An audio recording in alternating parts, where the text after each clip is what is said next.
Good morning. Good morning from San Antonio. Today we're looking at San Antonio Coalition of Veterans and Families, SACVF.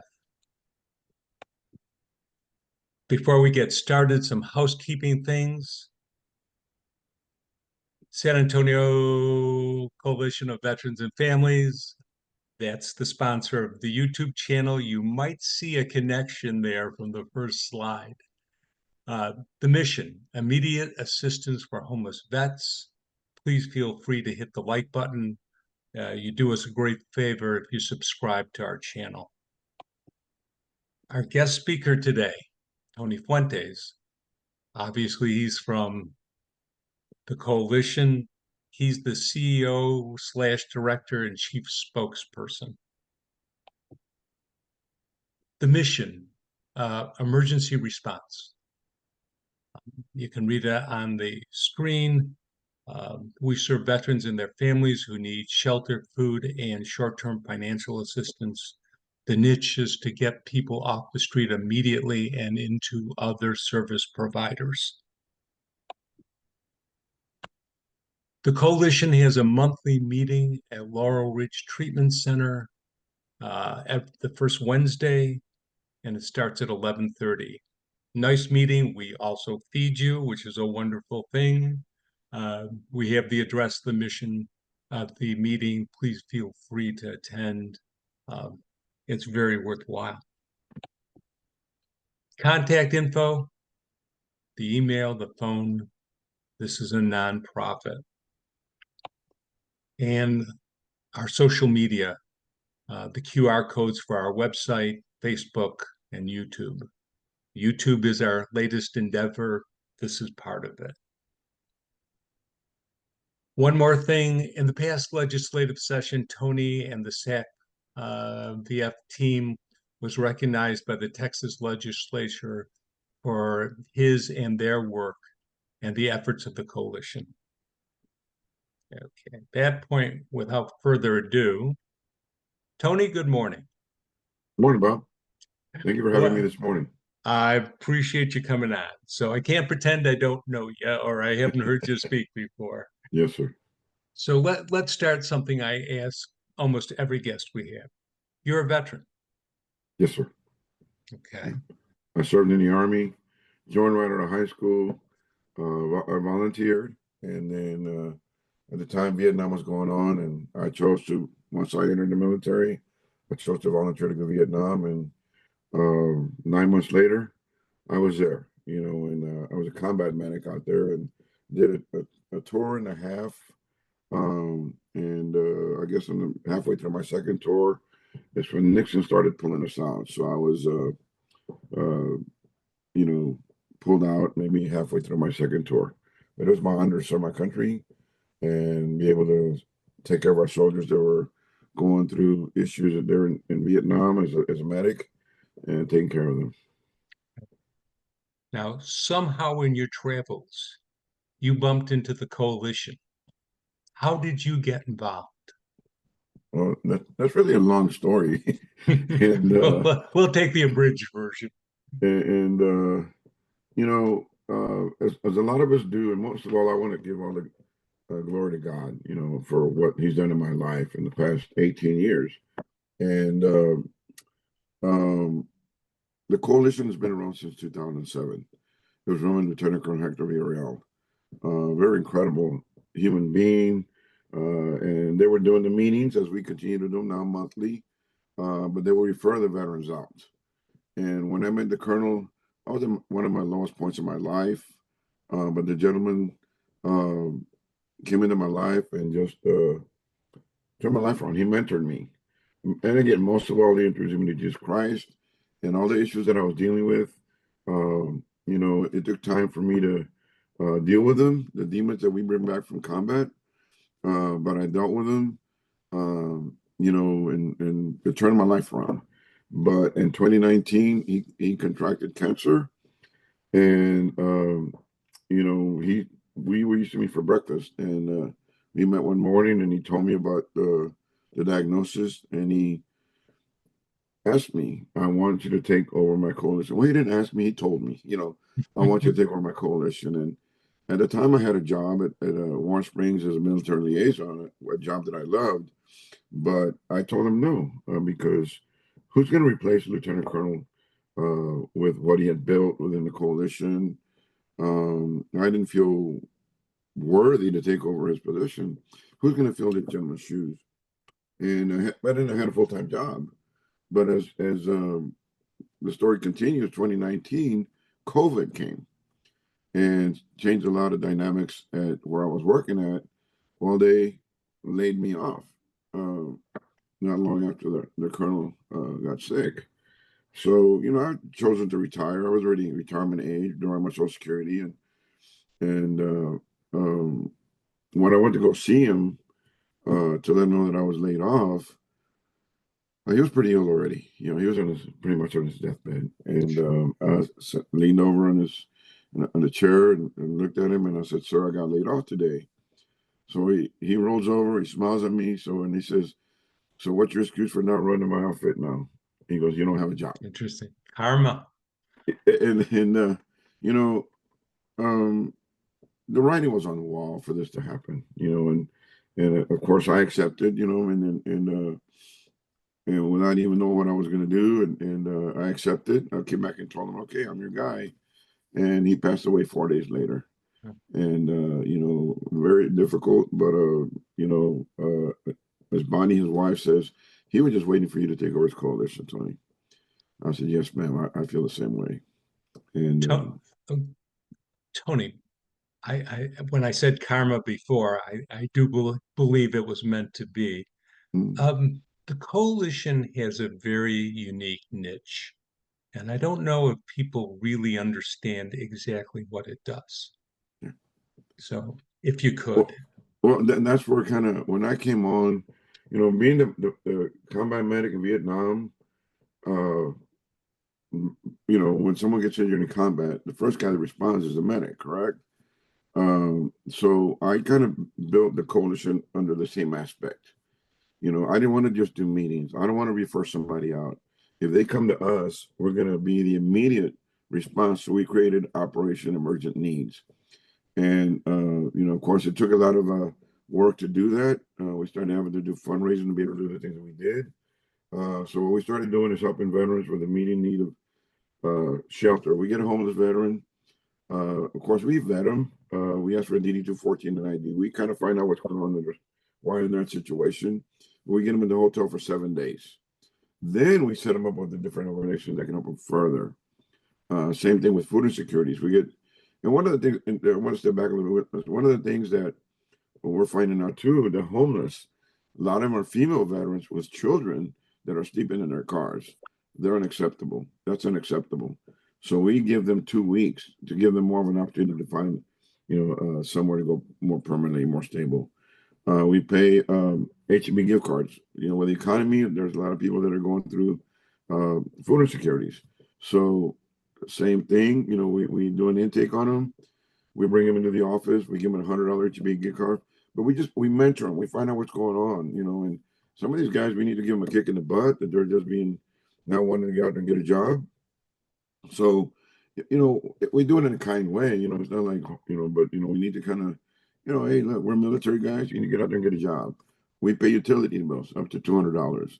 So it's an immediate need that a lot of these people need, a lot of these veteran families need, because when they go to the other resources, their process is 5 days, 10 days before they can get any assistance. So it's turned out to be a really great program we've got. And the mission is no one left behind. And last year, we're blessed to help 500 veteran families. And a third of the veteran families will help our female veterans. And there's just a great need out there for any veterans in need. And we go beyond the realm of what some other organizations do. But we have the capability to go out there and write a check or pay with a credit card the same day. Other organizations have to submit paperwork and all that other stuff. So we've created something special here, but it's a lot of work. Tony, I know that at one time you were the chief cook and bottle washer. You carried the phone 24/7. How is that handled now? Yes, when we first started, I handled the phone. I took off, and it's funny you say that because I had a little notepad where I used to write everybody's names that I held, what the deal was, or whatever it may be. I would get all the phone calls, and we were getting 30, 40 phone calls a day, and trying to keep up with that. But as we've grown, I've been able to bring what we call QRF guys, quick reaction force. I've got Chris Lee that now handles the phone. He takes all the calls. I have another guy, another Chris Lee, that helps with the paperwork. Now I don't write things down. They do. They're smarter guys than I am, and we have them fill out an intake over the computer. It's done by the computer. I brought on a female quick responder because of the females that we receive. Some are going through domestic violence. MST. This young lady is an Air Force veteran, and she's been through some of those issues, so she can relate to the females that are coming through us. They were coming to us, and we can empathize with them what they've been through, but we don't really understand what they're dealing with. So with this young lady being on board, it's even made us even stronger in understanding what these females veterans that are going through. So now there's a team of us. There's 3 of them that are helping me. It's wonderful. And you've picked some outstanding people. Yes, sir. Thank you. Another thing, you talked about dispersing funds, hotels, whatever. Did you win the lottery? How does this all come about? Where's the money come from? Well, that's a great question. And it's now I'm freed up a little bit more, where we do. I go out and ask for donations. I have no ego. I have no pride, because when I go meet people, we tell them what we do. I have a spreadsheet where it shows where our money goes, and I ask for donations. But we also do we have a car show. We have a golf tournament. We do a pancake fundraiser. We do a Harley Davidson fundraiser. So we do fundraisers that bring in money, and really that's how we get our funding. And we've asked for grants through the Bexar County. We asked for a TVC grant this coming year. We're hoping we get those. We've built that foundation now with our team, what we're doing, keeping really good records of every veteran that we help. And so we submit those to the county, the Texas Matters Commission. So I think we're going to get some funding this year, hopefully, to help us continue the mission. And again, the mission for us, our mission statement is no one left behind. We do the best we can. And we never tell a veteran, we can't help you. Now, their need might be greater than what we can support them with, but we then refer them to somebody else that can help them, whether it be the GI Forum, Salvation Army, Endeavors, SAM Ministries. We partner up with so many organizations that we can refer them to. The Purple Heart Association. I'm a good friend with the commander there. Sometimes we have to extend somebody at a hotel because of a greater need. I reach out to them, and we extend them for another week, but they reimburse us. So a lot of the community partners that we have know what we're doing, and so they're supporting us by helping us with some of the funding that we need. You mentioned community partners. That's a very unique aspect of your monthly meeting. Right. So in a room, and people have to take my word for it, there's 80 or 90 people. Sure. So your goal in bringing a diverse crew into your meetings has to do with networking? What are you Yes, sir. looking for?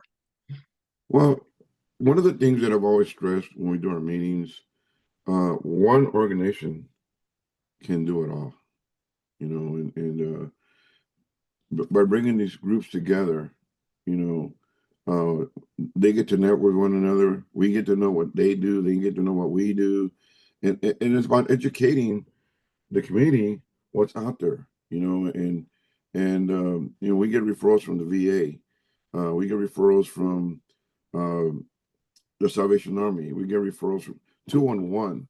Almost every organization now that knows about us refers to us. And I got a call from an active duty from Lackland just a couple of days ago.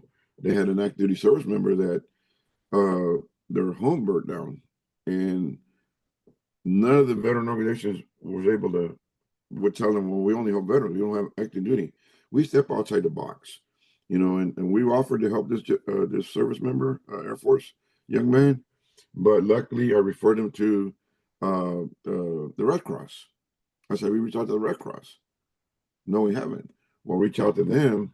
The Red Cross was be able to help them. And so, again, I invited this Sergeant Major to come to a meeting to find out what's out in the community.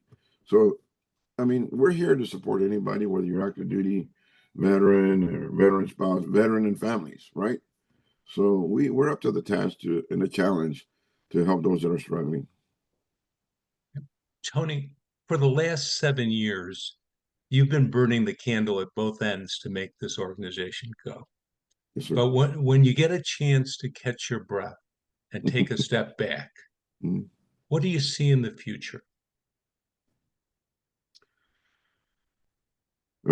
That's a good man. I never thought about that, and um, I see us growing bigger, better, stronger. Uh, I'd like to expand to the rural areas. We do get referrals from the rural areas, and one of the things we get calls from the rural areas, we can't drive all the way over there. People that need groceries. We step outside the box. Can we mail you an HEB gift card? We do the intake. Somebody that's homeless out in the Seguin or Uvalde, I call a hotel. We pay, we do that credit card authorization. We're able to pay for them that way. So we think outside the box, and it's just growing, and but the important thing is the funding aspect. We can't, it bothers me that that's all I think about is where is our next dollar going to come from. It bothers me, but that's what drives what we do. But I see us, if we would happen to get these TVC grants, the Bexar County grants, it would ease the load of my having to work so hard in doing fundraisers and raising money. And you say, burning the candle. I'm having to step back. I am 73 years old, getting ready to turn 74, and I can't do this forever. And I'm trying to find the right individual that can move into my role, and I can mentor him as the colonel mentored me, and to continue, the legacy that he created, and what I'm creating, the emergent need to have someone that is going to take it over, and that is not going to go away if I happen to decide to retire. Uh, Obviously, for the people looking at this, how can you help? A donation would be wonderful. Coming to a meeting and networking would be wonderful, or just to see what goes on at a coalition meeting. We've talked about networking, but there's always speakers. Mm-hmm. So it's worthwhile, and the speakers are from the community or government agencies. Any other thoughts? Anything you want to add? Well, people will reach out to me all the time and about wanting to partner up with us. And I'm very selective about who I allow into our circle because you got to have that giving heart that expects nothing in return. So I encourage everyone, come to our meetings, see what we do. And those that do come and they go, oh my God, this is incredible. And it's a great place to network. And it's not just about what can you do for the coalition, what can we do to help you. It's a partnership, and if somebody needs to get what they do out in the community more visible, we'll come to our meeting. We'll put you in the agenda to be a speaker down the road, and but you need to come to our meetings. We're not going to just automatically give you an opportunity to speak without coming to check it out, see what we do. And I'll just add, if you come, we also talk about putting you on our YouTube channel. So, Exactly. Yeah. okay, super. Anything else you'd like to add? Well, Bob, again, as I always tell you, thank you for all you do for us. And I'm always grateful that you came into our coalition. You're part of our coalition. But most of all, we're doing God's work. I don't try to preach to nobody, but we are doing God's work, and serving those that are struggling. We don't judge anybody.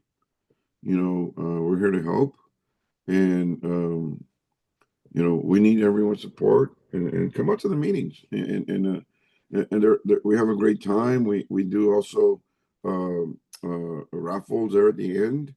You might win something, and you get a really good meal when you're there. And also, we're doing a membership drive for $22 a month if you're willing to. If you go to our Facebook page, we do have a link there.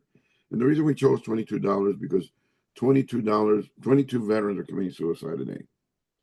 And if you can support, and that's what we do. We don't know how many veterans we helped that were in that last point in their life where they said, we've heard veterans tell us, if you wouldn't answer your phone, I was ready to end it, because nobody else was answering. And that's why it's important that I told my guys, if you can't answer the phone, call them back, because you don't know when we're going to know when we change somebody's life. And we got to stop veteran suicide as best, as much as possible. But again, as I say, it's a team effort. No organization can do it all. So it's just my honor to be the leader of this organization, and they're stuck with me. But I think we got a good thing going. Super. Keep up the good work. Thank you so much, Bob.